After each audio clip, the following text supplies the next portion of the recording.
आप कृपा कर दे, भगवान की इच्छा है कि अगर आप कृपा कर दे तो गंगा मैया को पृथ्वी पर उतारा जा सकता है।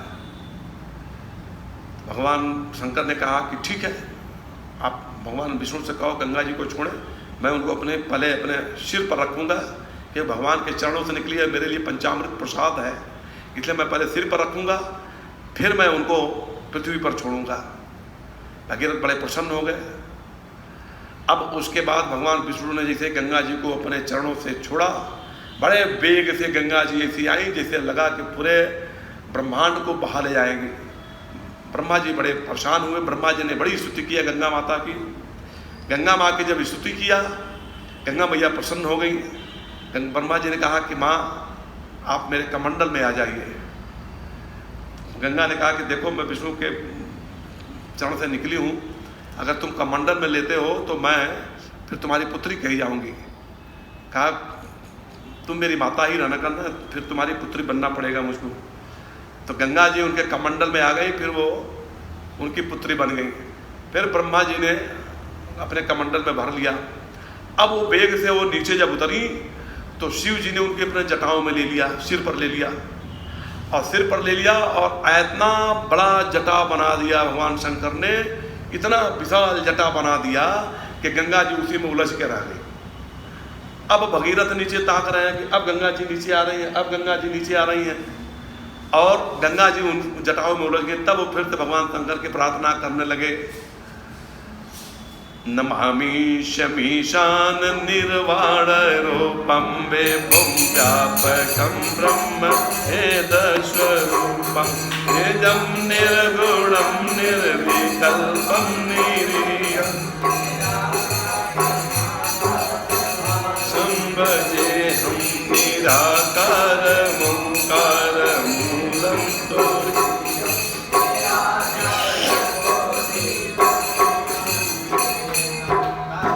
जब उन्होंने प्रार्थना किया, भगवान शंकर प्रसन्न हो गए। क्या चाहते हो प्रभु? हम तो अपने पुरखों को तारने के लिए भगवान प्रार्थना कर रहे थे, और आपकी जटा में उलझी रह जाएंगे तो हमारे पुरखे कैसे तरेंगे? तो भगवान शंकर ने अपने एक जटा को पकड़ा और जरा सा ऐसे गाड़ दिया। ऐसे जनेऊ क्या करो, जगह क्या करते, ऐसे आप लोग साफ करते हो ना पानी, तो जरा सा उन्होंने ऐसे कर दिया। वो गंगा जी आज तक चली आ रही है, वही गंगा जी आ रही। बाकी सब गंगा जी वहाँ, आप लोग डेली पाठ करते ना, व्यद व्यापी तारा गण गुणित फेनो गमरुचे प्रवाहो वाराम्य प्रिकतलगो दृष्ट तिरसिते जगते पादारम कृतमे त्वयिन्नेयं धृतमहिमदेव्यं तव वपो। वो गंगा जी जो भगवान विष्णु के चरणों से निकली और ऐसा लगा कि पूरे ब्रह्मांड को बहा ले जाएंगी, वह गंगा जी को हे प्रभु, हे भगवान शंकर, जब आप अपने जटाओं में उलझा दिया तो आपके जटाओं में वो ऐसे मालूम पड़ते कि छोटे छोटे उनकी जल की बूंदें ऐसे लगती थी कि जैसे छोटे छोटे आकाश के जो तारे नहीं दिखाई देते हैं, ऐसे छोटी छोटी बूंदें आपकी जटाओं में लगती थी। और आपने कृपा करके फिर उसको अपने जटा से पृथ्वी पर उतारा। ऐसा तो भगीरथ का कल्याण हुआ। तो कह रहे हैं कि इस तरह से भगीरथ जब पृथ्वी पर उतरी, गंगा जी ने कहा कि भाई कहाँ मुझे जाना है? कहा प्रभु आगे आगे मैं चलता हूँ माता, और पीछे पीछे तुम चलो। तो भगीरथ जी आगे आगे रथ पर सवार होकर के चले, और उनके पीछे पीछे उनकी सेना और जो लोग भी उनके साथ थे वो सब लोग चले। तो जिस रास्ते से होते हुए भगीरथ जी आए, तो भगीरथ जी के चलने, रथ के चलने से गड्ढा बनता चला जा रहा था। गंगा जी उसी के पीछे पीछे होते हुए आई, और अंत में गंगा सागर में जाकर के गंगा जी उनके पुरखों को तार करके, और फिर गंगा जी गंगा सागर में विलीन हो गई। जब गंगा जी अवतरित हो रही थी, नीचे आ रही थी, तो सप्त ऋषि वहाँ पे हरिद्वार और ऋषिकेश के बीच में एक स्थान पड़ता है हरिपुर कला, वहाँ पे 7 ऋषि लोग तपस्या कर रहे थे। जब ऋषियों ने जाना कि भगवान विष्णुपति, गंगा जी का एक नाम है विष्णुपति, विष्णुपति कहते हैं, विष्णु के पद से निकली है, इसलिए गंगा जी का नाम हो गया विष्णुपति। कि गंगा जी को सभी ऋषि, सातों ऋषि सोचने लगे कि हमारे तरफ से जाए, हमको दर्शन दे, हमको दर्शन दे। अब सातों ऋषि अलग अलग बैठ के तपस्या कर रहे थे। अब गंगा जी सबके पास कैसे जाए? गंगा जी बड़ी भयभीत हो गई कि ऋषि हैं, अगर सबको दर्शन मैंने एक साथ नहीं दिया तो ये हमको श्राप दे देंगे। इधर भगीरथ अलग परेशान हुए कि अगर ऋषि उन्हें श्राप दे दिया तो फिर मेरा जो संकल्प है वो रह जाएगा।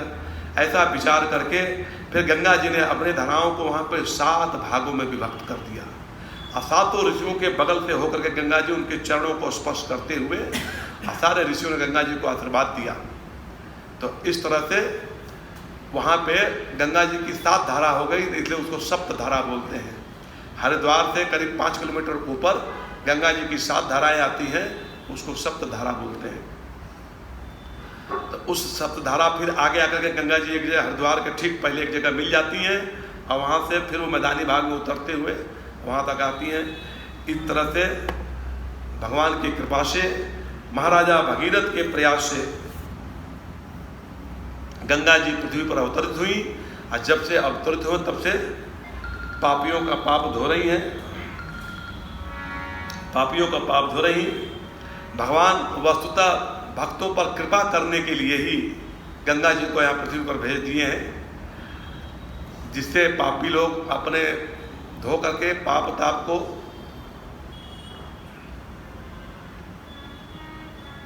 कर लेते हैं।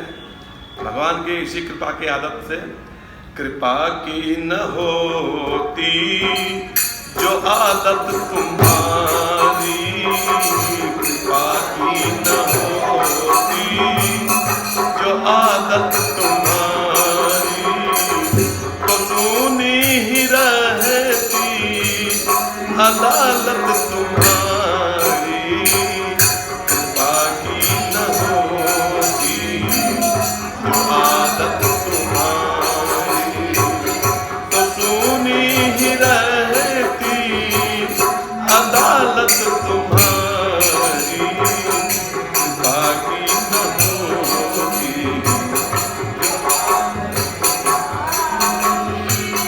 जो दीनों के दिल में जगह तुम न पाते, जो दीनों के दिल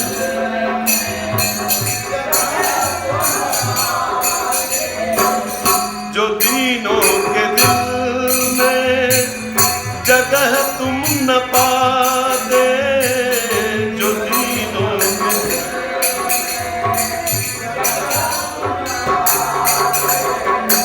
तो किस दिल में होगी हिफाजत तुम्हारी, तो किस दिल में होगी हिफाजत तुम्हारी।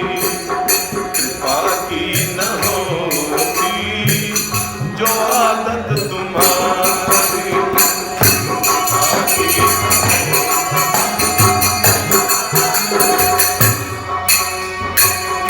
गरीबों की दुनिया है आबाद तुमसे, गरीबों की दुनिया आबाद तुमसे, गरीबों की दुनिया है आबाद तुमसे, गरीबों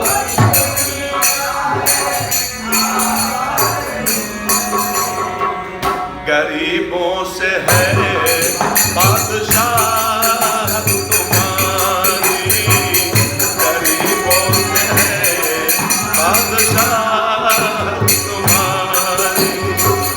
कृपा की न होगी जो आदत तुम्हारी, तो सुनी ही रहेगी अदालत तुम्हारी।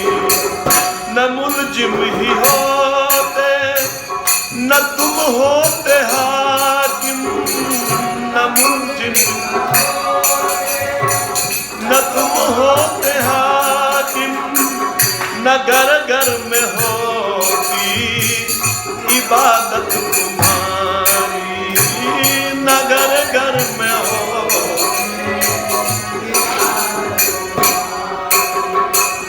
कृपा की न होगी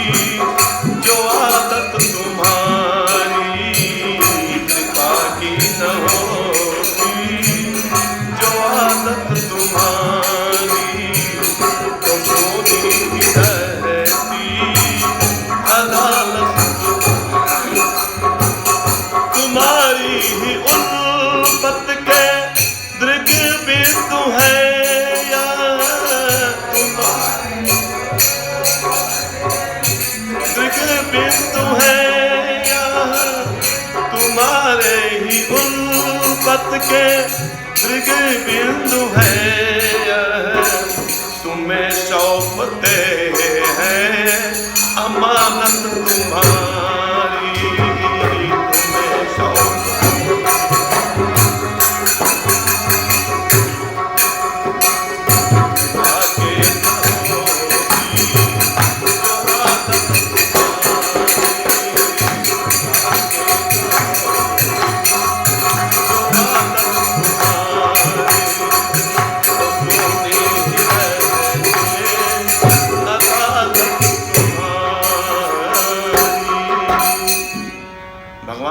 करते हैं और अहेतुकी कृपा करते हैं। इसलिए भगवान को सभी चाहते हैं, सभी मानते हैं।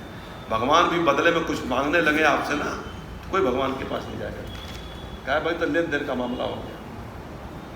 इसलिए भगवान जो है कृपा करते हैं। भगवान ने कृपा किया और इस तरह से पृथ्वी पर गंगा माता का अवतरण हुआ। भगीरथ के पुत्र हुए श्रुत, उनके पुत्र हुए नाभ, नाभ के पुत्र हुए सिंधुदीप और सिंधुदीप के पुत्र हुए अयुतायु, अयुतायु के पुत्र हुए ऋतुपर्ण, ऋतुपर्ण के पुत्र हुए सर्वकाम, सर्वकाम के पुत्र हुए सुदास, सुदास के पुत्र हुए सौदास। ये जितने राजाओं का नाम हम बता रहे हैं ना, क्षत्रियों का जैसा स्वभाव होता है, बहुत टेढ़े बड़े राजा हुए, बहुत भोगी भोगी हुए, इसमें बहुत मार काट करने वाले हुए, बहुत अत्याचारी भी हुए, लेकिन वो परंपरा में राजा बने, इसलिए सबका नाम चल रहा है। सौदास के पुत्र हुए अश्मक, उनके पुत्र हुए मूलक, मूलक के पुत्र हुए दशरथ। ये वो दशरथ नहीं जिनके पुत्र राम हुए थे, ये दूसरे दशरथ हैं। दशरथ के पुत्र हुए एडविड और एडविड के पुत्र हुए विश्वसह, विश्वसह के पुत्र हुए खटवांग। बहुत खड़पड़िया राजा थे ये खटवांग। खटवांग बड़े प्रतापी राजा हुए, अंग से टेढ़े थे, भचक के चलते थे, है ना, यहाँ से और यहाँ से भचक भचक के ऐसे चलते थे, एक डंडा लिए रहते थे हमेशा खटवांग। और बड़े प्रतापी, बड़े तपस्वी थे और ससरी चले आते थे इंद्र की सभा में, जाकर इंद्र को एक बकरी मार के चले आते थे। इतने टेढ़े बड़े राजा थे। अब पृथ्वी पर जिसको देखे उसको कुछ न कुछ दंड दे, लेकिन अंदर से भगवान के बड़े भक्त हुए थे। खटवांग के पुत्र हुए दीर्घबाहु, दीर्घबाहु के पुत्र हुए महाराजा रघु, जिनके नाम पर इस वंश का नाम पड़ा रघुवंश पड़ा। बहुत प्रतापी राजा हुए, बहुत कुलीन राजा हुए। रघुवंश महाकाव्य हम आप लोगों को पढ़ाया जाएगा, कि कुछ लोगों को तो शुरू हो गया होगा पढ़ाना और कुछ लोगों को आगे अभी पढ़ाया जाएगा विस्तृत में। रघुवंश का महाकाव्य तुलसीदास ने लिखा है।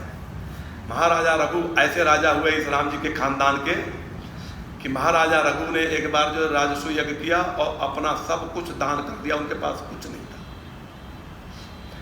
और जो महल था, राज दरबार था, सब खेती बाड़ी सारा कुछ दान कर दिया। और दूर जाकर के एक छप्पर बना करके पत्नी के साथ वहां रहते थे। वहां पर क्रौस्तु ऋषि एक थे, क्रौस्तु के शिष्य हुए वर्तंतु। वर्तंतु जब पढ़ाई पूरी कर लिया, समावर्तन संस्कार हुआ, उसे कहा गुरुजी आप दक्षिणा मांगिए। गुरुजी जानते थे कि बहुत गरीब है, दक्षिणा नहीं दे सकता है वर्तंतु, लेकिन उसने कई बार कहा तो गुरुजी को बड़ा गुस्सा आ गया। कहा कि ठीक है, जब तुम दक्षिणा देना चाहते हो जाओ 100 तोला सोना ले आओ, 100 तोला स्वर्ण मुद्रा ले आओ। अब वो गरीब आदमी 100 स्वर्ण मुद्रा कहाँ से ले आवे? कहा कि मैं ब्राह्मण हूँ। उससे विचार किया वर्तंतु ने, मैं ब्राह्मण हूँ, ब्राह्मण का कर्तव्य होता है कि जो चीज़ नहीं हो उसको दान में मांग लेता है। तो इसलिए वो मांगने के लिए सोचा किसके पास जाऊँ, तो महाराजा रघु के पास गए। सोचे हमारे देश के राजा हैं और बहुत धर्मशील राजा हैं, अवश्य देंगे हमको दान। जिसे मांगने गए उसमें महाराजा क्या हालत क्या थी उनकी, छप्पर में रहते थे और मिट्टी के बर्तन में बेचारे भोजन बना के पति पत्नी खाते थे। ऐसे राजा हुए। वर्तंतु आया, वर्तंतु ने कहा राजन मैं कुछ मांगना चाहता हूँ। महाराजा रघु ने कहा कि मांगो ब्राह्मण देवता, क्या चाहते हो? कहा महाराज मैं 100 तोला स्वर्ण दान चाहता हूँ। महाराजा रघु ने कहा कि ठीक है तुम्हें अवश्य मिलेगा, तुम 3 दिन बाद आना। चले गए। महाराज रघु ने अपने मंत्रियों से सलाह मशुरा किया, भाई कैसे क्या व्यवस्था होगी, मुझे क्या करना चाहिए। क्षत्रिय का धर्म है, क्षत्रिय पुरुषार्थ करता है। कहा महाराज आप पुरुषार्थ करते हैं, आप तो जब चढ़ाई करते थे तो आप इंद्र की सहायता के लिए आप अपने रथ सहित इंद्र की जाकर सहायता करते थे, इसलिए आप कुबेर से कहिए, आपकी बात मानेगा कुबेर। महाराजा रघु पहुंच गए कुबेर के पास, कहे कि मुझे 100 स्वर्ण मुद्राएं दे दो। तो मैंने कहा ऐसे कैसे दे दूंगा, बहुत अन्य विनय किया। महाराजा रघु ने उसे मना कर दिया कि मैं नहीं दूंगा। तब महाराजा रघु ने फिर आए यहाँ पे, सेना अपनी तैयार करके चढ़ाई कर दिया रघु के ऊपर। आज जैसे ही धनुष पर बाण लगाया तो उसका जो अलकापुरी थी कुबेर की कांपने लगी अलकापुरी, और वो भागता भागता शंकर जी के पास गया। कहा देखो भाई ये महाराजा रघु का बाण है, मैं भी नहीं तुम्हारी मदद कर पाऊंगा, इसलिए वो जो कहते हैं वो करो। तो फिर उसके बाद इंद्र जो वो कुबेर जो है 100 स्वर्ण मुद्राएं लेकर के इनके पास आया भेंट देने के लिए, और कहा कि भगवान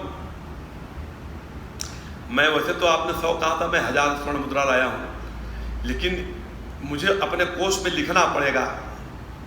तो मैं लिखूंगा कि महाराजा रघु को मैंने दिया। तो क्षत्रियों का कर्तव्य दान लेना नहीं है, दान देना है, तो आप अपने पद से गिर जाएंगे। तब महाराजा रघु बड़े चिंतित हुए, कहे कि फिर आप ही बताओ कुबेर जी मुझे क्या करना चाहिए, कोई उपाय निकालो, क्योंकि मैंने किसी को वचन दिया है, मुझको उसको दान देना है। कहा महाराज यक्षों गंधर्वों ने बहुत बड़ा यज्ञ किया था, उस यज्ञ में जो स्वर्ण के पात्र थे, स्वर्ण के पात्र से यज्ञ किया और सब स्वर्ण के पात्रों को वहीं छोड़ करके वो चले गए हैं, इसलिए आप उन स्वर्ण पात्रों को मंगा लीजिए और उसी के स्वर्ण मुद्रा बना के वर्तंतु को दे दीजिए। तो महाराजा रघु ने फिर चढ़ाई किया यक्षों के यहाँ, और उनके यज्ञ स्थल पर जाकर के जितने भी पात्र स्वर्ण के पड़े हुए थे सबको उठा लाए। वो ये क्षत्रिय का कर्तव्य, वो चढ़ाई करके ले सकता है, दूसरे राज्य को जीत करके उसका धन वैभव सब ले सकता है, क्षत्रिय का कर्तव्य है, ये पुरुषार्थ माना जाता है। महाराजा रघु लेकर के आए और उसके बाद स्वर्ण मुद्राएं बनवाया। कहा कि ब्राह्मण देवता ये 1 लाख स्वर्ण मुद्राएं हैं, सब ले जाओ। कहा कि महाराज मुझे केवल स्वर्ण मुद्रा चाहिए। कहा नहीं मैं लाया हूँ, मैं नहीं रख सकता इसको, तो तुम सब ले जाओ बर्तन तो महाराज। कहा महाराज मुझे केवल 100 स्वर्ण मुद्रा चाहिए, उससे अधिक नहीं चाहिए। महाराजा रघु ने हाथ जोड़ा, कहा कि जो आपको इच्छा ले जाओ। लेके गए वो 100 स्वर्ण मुद्रा लेकर वर्तंतु ने लिया करके महाराजा क्रौस्त को, अपने गुरु क्रौस्त को दिया। क्रौस्त जी बड़े प्रसन्न हुए, पूछे कहाँ से लाए, कहे महाराजा रघु ने दिया है। क्रौस्त उसको लेकर वर्तंतु को आए। महाराजा रघु को से कहा कि महाराजा आप बहुत इस समय दरिद्रता का जीवन जी रहे हैं, आप जैसा प्रतापी राजा को थोड़ा ऐश्वर्यशाली होना चाहिए। कहा गुरुदेव मैंने सब दान कर दिया, मैं इसमें संतुष्ट, मुझे कोई चिंता नहीं है। कहा नहीं महाराज मैं अपनी विद्या का प्रयोग करूंगा। वर्तंतु शिष्य के साथ उन्होंने वहाँ पे बहुत बड़ा यज्ञ किया। यज्ञ कर ऐसा यज्ञ किया कि उसी कुबेर ने आकाश से स्वर्ण वृष्टि किया, और स्वर्ण वृष्टि करने से फिर राजा रघु ने सारा महल इत्यादि नया नया बनवाया अपना, और इस तरह से महाराजा रघु का जीवन चला। महाराजा रघु बड़े प्रतापी राजा हुए। उन्हीं के नाम पर ये जो सूर्य वंश था उसका नाम पड़ गया रघुवंश। नहीं, इसके पहले इक्ष्वाकु वंश कहा जाता था, इसके बाद से महाराजा रघु को एक नाम पर रघुवंश पड़ा। महाराजा रघु के पुत्र हुए अज। अब वैसे तो हम लोग नाम सुनते हैं कि दशरथ जी के पिता थे अज, तो कितनी श्रद्धा आती है, लेकिन अज ऐसे थे कि काले रंग के, सांवले थे, करिया, एकदम करिया ठाकुर थे, क्षत्रिय। अब बकरी की तरह मुंह ऐसा लंबा सा निकला हुआ था, ऐसे उनका नाम अज पड़ गया, बकरे की तरह मुंह था उनका। महाराजा अज के पुत्र हुए दशरथ, और दशरथ के पुत्र हुए राम, राम के पुत्र हुए लव और कुश। ऐसे तरह लक्ष्मण और शत्रुघ्न और भरत के भी 2 पुत्र हुए। कहा सुखदेव जी ने कहा कि महाराज परीक्षित, यह मैंने आपसे राम की वंशावली का वर्णन कर दिया, और इस तरह से यह जो 21 श्राद्ध देव मनु हुए यानी वैवस्वत मनु हुए, उसी वैवस्वत मनु से यह दोनों पीढ़ियां हमारी जो चल रही हैं। एक पीढ़ी जो हुई वह एक धारा जो हुई चंद्रवंश की हुई, एक धारा जो है सूर्यवंश की हो गई। सूर्यवंश में बड़े प्रतापी राजा हुए हैं, चंद्रवंश में भी उतने ही प्रतापी राजा हुए हैं। लेकिन चूंकि सूर्यवंश में राम आए, महाराजा रघु हुए, इसलिए सूर्यवंश की तरफ सबकी दृष्टि ज्यादा गई, और चंद्रवंश की तरफ उसमें महाराजा शांतनु हुए हैं, बहुत अच्छे अच्छे राजा हुए उसमें भी, जिनका इतिहास रहा। अर्जुन हुए, पांडु हुए, भगवान कृष्ण भी चंद्रवंशी माने जाते हैं। तो इस तरह से इन लोगों के वंशों का मैंने वर्णन कर दिया। राजन, अब तुम क्या सुनना चाहते हो मुझे बताओ। उनका भगवान आपने जो हमसे बताया इक्ष्वाकु वंश का जब आप वर्णन कर रहे थे तो आपने कहा कि उस इक्ष्वाकु वंश में महाराजा इक्ष्वाकु के बाद उनके दूसरे पुत्र जो हुए थे श्राद्ध देव के, वो सरियाती थे। जरा मैं उनकी कथा सुनना चाहता हूँ। और उस वंश में मैंने सुना है कि अम्बरीश कोई राजा हुए, आपने जैसा बताया, बड़े विष्णु भक्त हुए, मैं उनकी कथा सुनना चाहता हूँ। सुखदेव जी महाराज ने कहा कि राजन आपने बड़ा अच्छा प्रश्न किया है। महाराजा सरियाती जो है, इक्ष्वाकु ने अपने छोटे भाई सरियाती को मालवा का क्षेत्र दे दिया राज्य में कि तुम बेटा, तुम मेरे भाई, इधर का राज्य तुम संभालो। वहां पे सरियाती की एक कन्या थी, उसका नाम था सुकन्या, बड़ी सुंदर कन्या थी। सरियाती अपने पिता के साथ जंगल में गई, शिकार करने गए पिताजी, वो भी साथ में गई, उसकी सहेलियां थी साथ में। वहां एक च्यवन ऋषि रहते थे। च्यवन ऋषि तपस्या करते करते उनके शरीर पर दीमक यानी कि जो बड़ी वाली जो वो होती है चींटियां होती हैं पीले रंग की, जिससे पीला पीला वो निकाल देती हैं, मिट्टी बना देती हैं। तो पीली वाली चींटियां उनके पूरे शरीर पर मिट्टी बना देती हैं। अब देखने में तो आकृति मनुष्य के मालूम पड़ती, लेकिन चारों तरफ से मिट्टी का वो बन गया था ढेर। सुकन्या, उसके पिताजी तो शिकार खेलने उधर गए हुए थे, कैंप लगा हुआ था। सुकन्या, उसकी एक सहेली, दोनों इधर आ गए। घूमते घामते देखा इन्होंने कि ये तो कोई पुरुष दिखाई दे रहा है। आगे गई, बहुत बोली मुंह से कई बार, लेकिन कोई आवाज नहीं आया। तो उसने कहा कि लगता है ऐसे मिट्टी का पुतला कोई है। तो उसने क्या किया, एक कांटा उठाया, इतना बड़ा कांटा तोड़ा, और जो आंख थी आंख में घुसा दिया। ऐसे ही आंख में घुसाया कांटा, आंख फूट गई उनकी और खून बहने लगा। अब वो घबरा गई कि तो कोई पुरुष है। जैसे वो तुरंत भाग गई वहां से, गई अपने पिता के पास, और जैसे पिता के पास इधर से उसका आंख फूटा, और वैसे पूरा जंगल में जो है अफरा तफरी मच गई। सारे अपशकुन होने लगे, बाघ सिंह जहां देखे वही चिढ़ाने लगे, और सारे पेड़ पौधे बहुत तेज तेज हवाएं चलने लगी, लगा के कुल का पाप होने वाला है। महाराजा सरियाती ने अपने पंडितों से पूछा कि क्या कैसा सोचा, तो लगता है किसी ऋषि के क्रोध से यह कांप रही है धरती। तो राजा ने फिर अपने सैनिकों को, तुम लोगों को यह पाप तो नहीं किया किसी का? सैनिकों ने कहा महाराज हमने कोई गलती नहीं किया। उनकी कन्या ने कहा पिताजी, एक जगह मैंने देखा मिट्टी का ढेर एक मनुष्य आकृति का बना हुआ था, मैंने एक लकड़ी से उसको ऐसे खोदा, उसमें खून बहने लगा। दौड़ के अपने ब्राह्मणों के सहित मंत्रियों के सहित राजा आए, मिट्टी को साफ किया, देख रहे हैं उनका खून बह रहा है। अब उसके बाद राजा क्षमा मांगने लगे। ऋषि ने कहा कि तुम्हारे क्षमा मांगने से क्या होता है, मेरी आंख फूट गई, अब मेरा निर्वाह कैसे होगा, मैं अपना शौच आदि कैसे जाऊंगा, कैसे मेरा जीवन चलेगा इस जंगल में। राजा बड़े दुखी हुए, क्या करें। वो कन्या देखे, पहले जमाने के राजा लोग भी बड़े बहुत दूसरे तरह विचार के होते थे, और ब्राह्मण का क्षत्रिय में, क्षत्रिय का ब्राह्मण में, सब कन्याओं का विवाह होता, क्योंकि वंश तो एक ही था। मनु महाराज आए अकेले, तब मनु महाराज जब अकेले उनकी पत्नी हुई तो उन्हीं से तो खानदान बढ़ना है। तो उसी खानदान में से शादी विवाह करते करते करते करते इतना बड़ा ये संसार दिखाई देता है। इन्होंने कहा, महाराजा सरियाती बड़े चिंतित थे कि क्या करें। सुकन्या ने कहा कि पिताजी मैं ऋषिवर की यहीं रुक करके सेवा करूंगी, मैं इनसे विवाह करूंगी। राजा अपने कैंप में ले गए, सुकन्या को बहुत समझाया कि बेटी तुम नहीं जानती हो, ये वृद्ध सन्यासी है, तुम जुआ हो, तुम्हारा समय नहीं कट सकता है, और तुम्हारे पर बहुत तुमको कष्ट उठाना पड़ेगा। उसने कहा कि पिताजी मेरे गलती को ऐसे इस ऋषि को तकलीफ हुआ है, इसलिए मैं अपना जीवन इनकी सेवा में लगा दूंगी। पिता से जिद किया, पिता ने उसका विवाह कर दिया च्यवन ऋषि के साथ। सरियाती लौट गए। च्यवन ऋषि बहुत प्रेम से अब अपने पत्नी के साथ रहने लगे। वो वृद्ध थे, अब वो जुआ थी कन्या। एक बार की बात है कि उस क्षेत्र में, वन क्षेत्र में, दोनों अश्विनी कुमार सूर्य के पुत्र थे। वो दोनों घूमते हुए वहां पे आए। अश्विनी कुमार देवताओं के वैद्य कहे जाते हैं, उनके डॉक्टर हैं। अश्विनी कुमार देखे कि जंगल में बड़ी सुंदर कन्या है, बूढ़े आदमी के साथ ये इतनी सुंदर कन्या है।